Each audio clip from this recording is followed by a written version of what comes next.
So this is going to be a video on how to properly camera a drain line, especially a drain line that has consecutive issues and you're trying to identify the problem for the client and solve the problem for them. So once you have the line clear, you will go in with the camera from the point of a clean out or a toilet, preferably the closest toilet away. Well, let me rephrase that. The toilet furthest down the drain line. And the first thing that you want to do is identify which one of these connections goes to what. And I have a guy here that is gonna help me run diagnostics.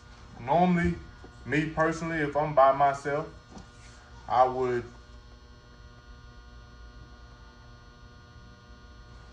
either have a setup to where I can watch it while I'm doing the flushes, or I would do a flush at a section where I think a fitting is at and come to test if the water is coming out there and just move to the next one until I find the one that I need.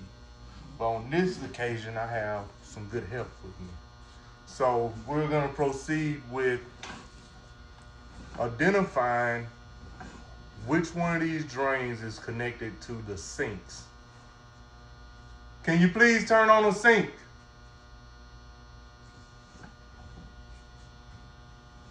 So the whole purpose of this is finding out why is there's an issue and where is the issue coming from.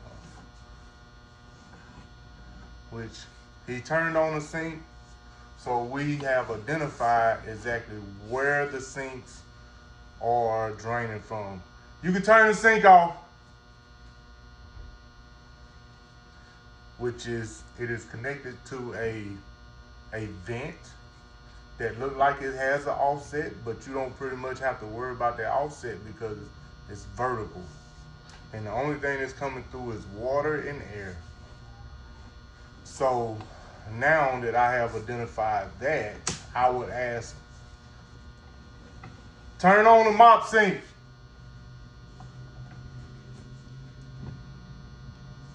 So normally you would have a bathroom fixtures of 2 bathrooms, some sinks, possibly water fountain, and a mop sink.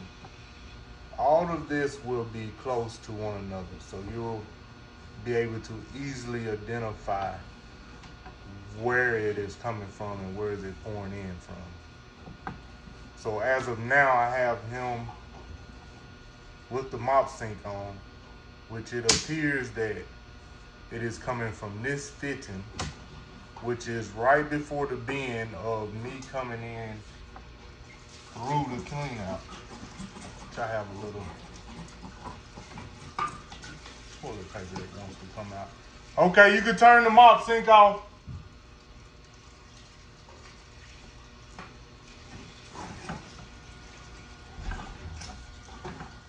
So this is where the mop sink is draining through. Just this one here. So you would continue on to skip past all this, because this drain line does have issues. So we're back at the beginning. So what we will do is stop at the first connection that we see. Flush toilet 1. You must have an identification of each bathroom and each toilet. So once you see that come from this away,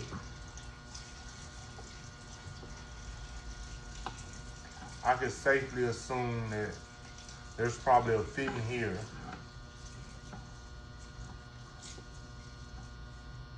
that you have to wait for it to drain back out. Sometimes I help it out.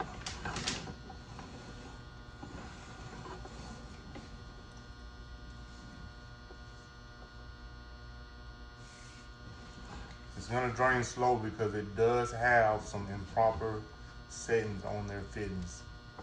which this is one issue. Flush it again, please.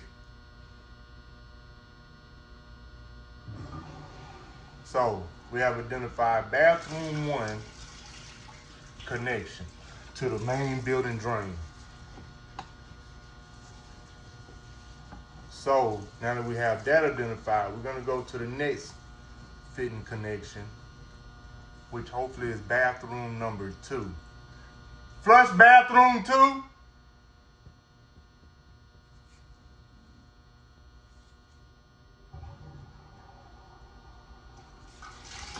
Which it seems that it came from this way. I am mistaken.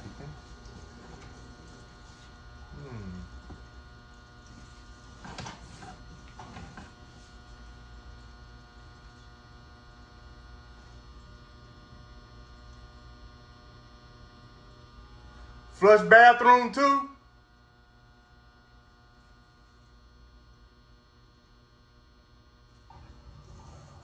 So bathroom 2 is here.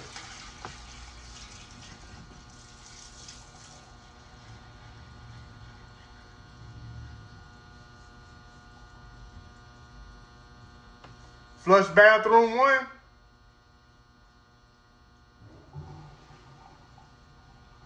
So there's a drain in between, which is possibly the drain for the floor drain, which is here, which they are possibly tied into one another.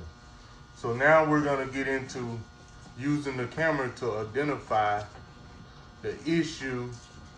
You can come back now.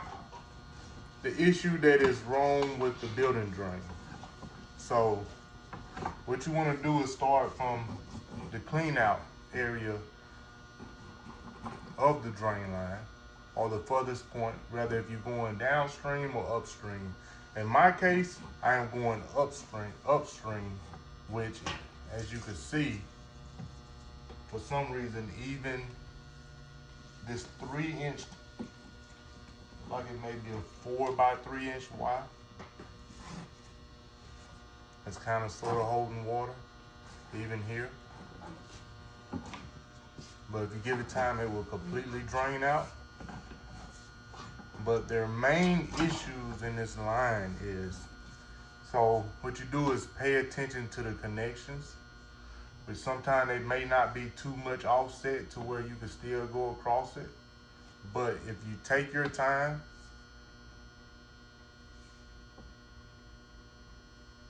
you can see your camera drop down into the offset. You won't catch this if you're going fast. But if you're taking your time and cameraing these lines, you will catch it. And as you can see, anytime that you have a line that's no water is running in it, it's gonna go bone dry if ain't no water going in it. The moment you get to a section where it's holding water like this, even though it's not over your camera, then you know that it's restricting flow at some point. And you just have to take your time and go through it. And you'll be able to easily identify things like that. So this section right here they may have it glued in on this end, but it could be tied in with a firm coat on this side. And a lot of plumbers will do that to make it easier for them to connect the line. So we're gonna keep going, and as you can see, once you make it past that fitting, this is basically bone dry. This is basically bone dry. And you would go through, you would keep going. And then when you get to a section where the water is gathering back up, then you'll know that you have another issue coming upon yourself. And a lot of times while you're going, you will see a wave come back to you once you reach the point of where the flow continues. And a lot of times you can see it if you have your camera still and you flush your toilet, you'll see the backdraft. But as you can see, it's not holding up a lot of water, but it's holding some, which is here. And if you stop here and pay attention to that fitting, it shouldn't look like that. There's some type of offset going on. It might not be enough to where it is greatly noticeable, but you most definitely will see a change in your camera at some point. If it moves a little or just a little jerk.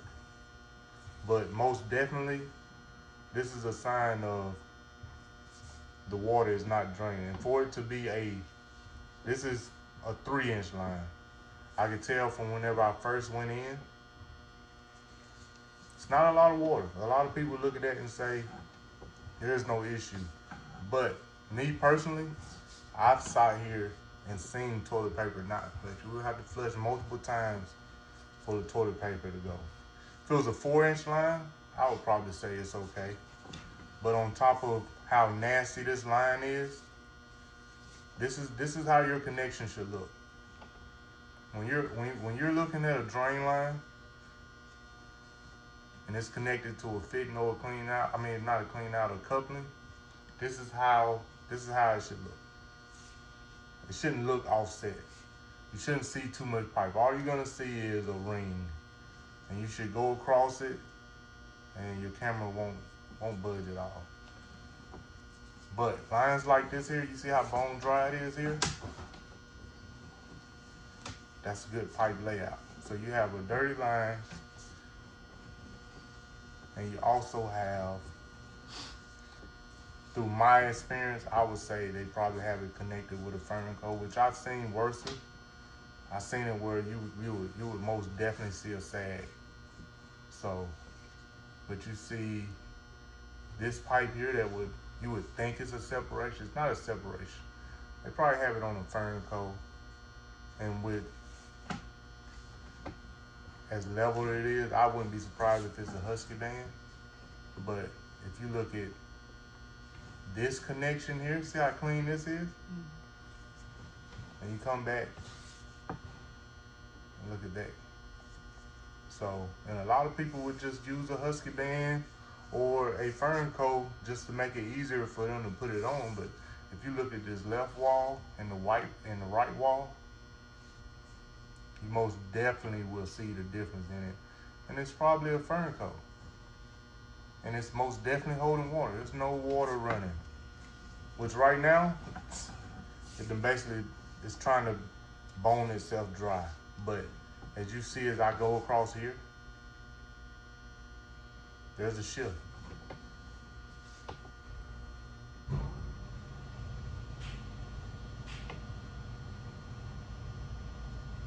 So you got this area problematic. It's good on the stretcher pipe. If you pay attention, this here just came up. It just came up here.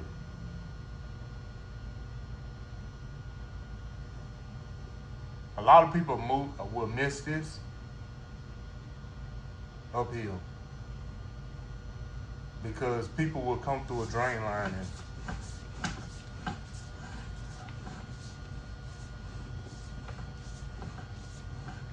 if I come through this drain line like this or do a steady flow, you'll never catch it.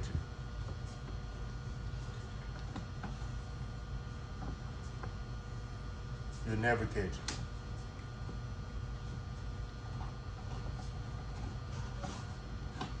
People think their job done. But you have an issue here. The camera is dropping down. Which is gonna do it here. It's gonna do it here because you're going around a bend. It's going around a bend. But when you make it here, it caught. And this is where your dip is at, right here. This is where your dip is at. So this right here goes downhill, but here, it goes back uphill. If you pay attention, you can see it.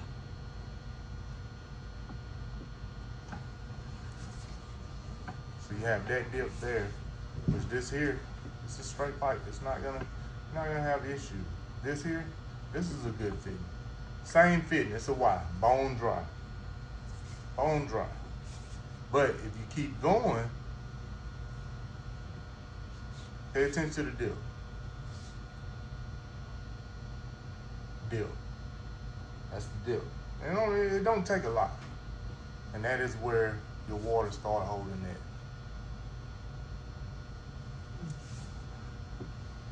And it's gonna hold it. It'll channel water through, but it's not gonna channel the toilet paper. And you're just gonna have a repetitive clog over and over and over and over. Especially if you have women. Women has to use toilet paper. So that's just a quick run through on how to scale a line. And this line does need jetting. If you look at this left wall, solid thick. But you also look at the point of where the feces travel, which is the bottom left and right. When you have a lot of build up there, like it'll have to be a lot to where it catches up here. And it'll stop toilet paper.